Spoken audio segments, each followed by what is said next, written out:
All right, guys, let's get to it. We're going to talk about bunker play today. You guys don't need a bunker lesson, do you? Come on. Easiest shot in golf.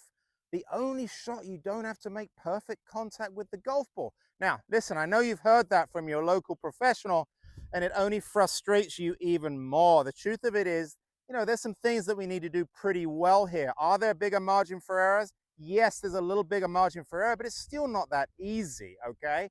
Before we get started, if you haven't subscribed to the channel, I'd certainly love to have you. I've only been doing this a few weeks, having an absolute blast doing it.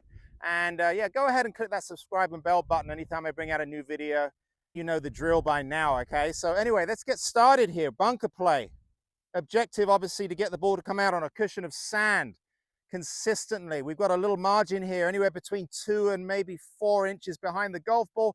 You hit somewhere in there, you've got enough speed, you've got enough momentum, you're going to carry the ball up onto the green pretty much every time. So what really allows that ball to come out? Well, the most important thing is you have an amazing tool here. You have a sand wedge that's actually designed specifically to do that. I know you've heard of the bounce before. It's the back end of the golf club here. We want to make sure we present the bounce to the sand every single time. So we've got to make sure that club face is open. Incredibly important. I use a lie board here for my students. I'll just put this board down on the ground, and I basically want them to just to go ahead and don't be afraid to give this board a little thump so they go back and through and they get used to that sound. And then I check the golf club here, and I've got a little mark. I can see it right on the back of the golf club, just to help them understand that we do need some verticals in this motion, okay? We don't need a whole lot of horizontals. We do need some verticals in order to hit down through the golf ball. So when we grip it, we have to grip the club face open first and foremost.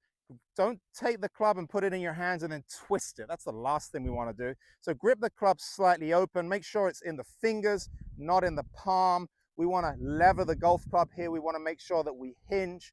And when we hinge, we want to make sure when we set up to the golf ball, we set up in a way that allows us to swing slightly across the golf ball to the left as we hit it. Why do we want to do that? Well, if you think about it, if you're going to open the club face, you're going to have to compensate by aligning just a little bit to the left. And I say a little bit. Don't overdo it, guys. I'm going to go at this pin here.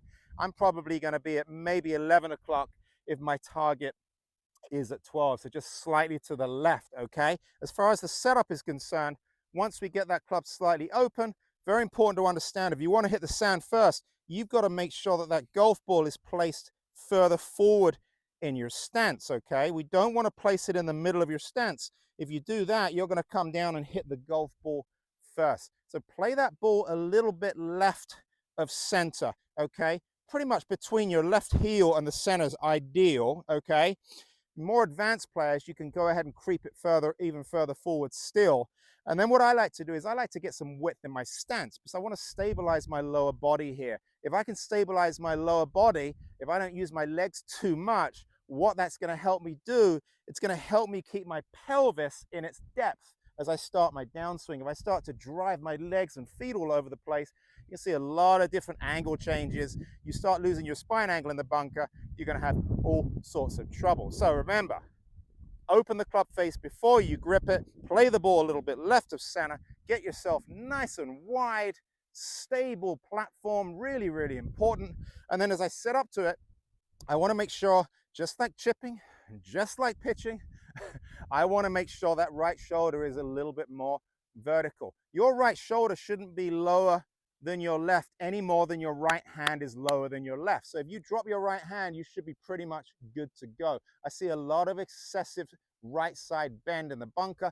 That has you hit too far behind and too far up on the golf ball. So just a little bit of drop in the right shoulder, only as much as your right hand is lower. So here's my setup. Pretty much good to go. Notice my hands here are slightly behind the golf ball. What we don't want to do is ever push the hands forward. So when my hands are slightly behind the golf ball, what you're going to feel here is you're going to feel like your lead wrist is somewhat extended. Notice the more I push my hand forward, the more my lead wrist moves into flexion. That's a flat bowed left wrist. That closes the club face, which turns your sand wedge into a shovel, okay? So the hands need to remain slightly behind the golf ball. Remember, the ball's forward, so it's easy to do that. Anytime my lead wrist is in extension here, I want to keep it in extension as I swing through. So when I swing the golf club, one of the things I found is super helpful is that as I swing back, I really got the feeling that my lead wrist remains extended, okay? That helps me keep the club face open, which is such an important element for good bunker play. As I come into impact, as I strike the golf ball, my lead wrist remains extended. And as I swing through, you guessed it, my lead wrist is still extended. So I almost feel like the back of my lead hand is constantly pointing up, okay? I never want to take that club face and turn it down at any point in the golf swing. Bounce is your friend. I'm going to go ahead and hit one. Let's get to work. Blue flag. Aiming it where I want the ball to go. Aligning slightly left. Nice and wide. Give it a good thump. Not bad for starters. So what's the image I have down here? Well, the image that always worked well for me is I try and imagine I got myself an egg and I got the yolk in the middle and I got my egg white on the outside. Most of you are coming in and you're probably going to grab some egg white back here, which is much healthier for you physically, of course, but it ain't healthy in golf. We want to get that yolk right out of there. So what I'm looking to do here is I'm looking for my club essentially to come in right at the back of that yolk, okay? I want that ball coming out on a cushion of yolk. So that's the key here. We want to have enough speed to carry that ball out on a cushion of sand. So that's what we've really got to talk about now, because as I see it, most people aren't really creating a whole heck of a lot of speed. They're normally coming in here and almost slowing down. I see a heck of a lot of that. So you've got to understand here, the combination of loft and sand is going to slow everything down, right? It's not having you move the ball forward, it's having you move the ball up.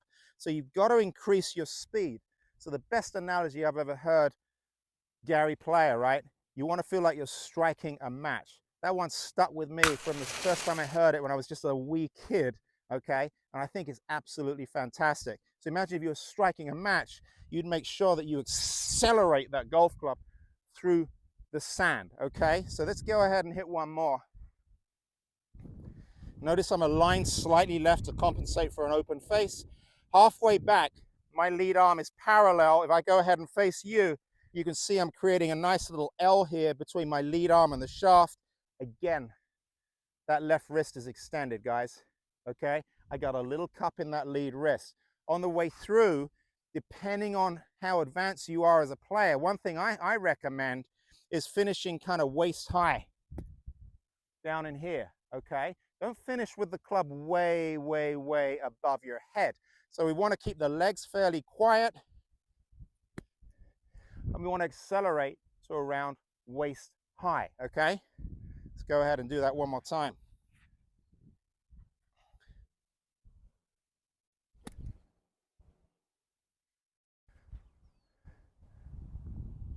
There we go. So the ideal situation is you're really feeling like you're swinging at waist high here, but you'll notice the club actually went through perhaps a little bit further. What I see a lot of the time here is people essentially trying to help the ball out of the bunker. So they finish down here, they're losing a lot of height, and then they're finishing with the club way, way, way above their head. What we want to do here is, just like pitching in many respects, we want to use the upper body here and almost feel like the rib cage is transporting the arms. Again, there's a marriage between your arms and your body. So what you're going to see here is that I'm going ahead and I'm turning around the corner as I swing through the golf ball. I'm definitely getting my rib cage moving around the corner. Don't stop down here at the golf ball. Don't lose height. We're going to go ahead and accelerate through. Let's do one from this angle here. All right, going to hit slightly to the right of my phone. Notice I'm slightly open. Club face is aimed a little bit right at the camera. Here's my hinge. Notice my right leg stays fairly quiet. Don't go driving that lower body forward, guys. Ball's coming out on a cushion of yoke.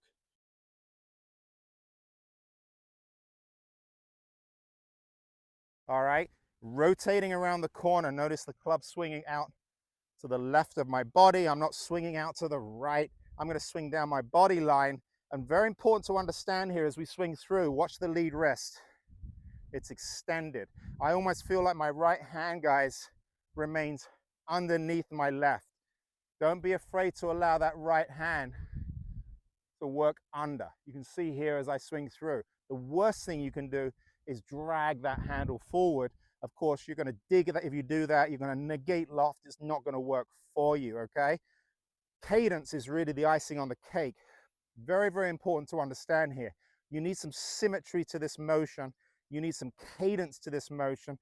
Do not make the ball your target. That golf ball is incidental. It's getting in the way. You swing through the golf ball. You never, ever want to swing at the ball. You do that, you're going to have a lot of difficulty. So I hope that helps. Get in the bunker, give it a shot.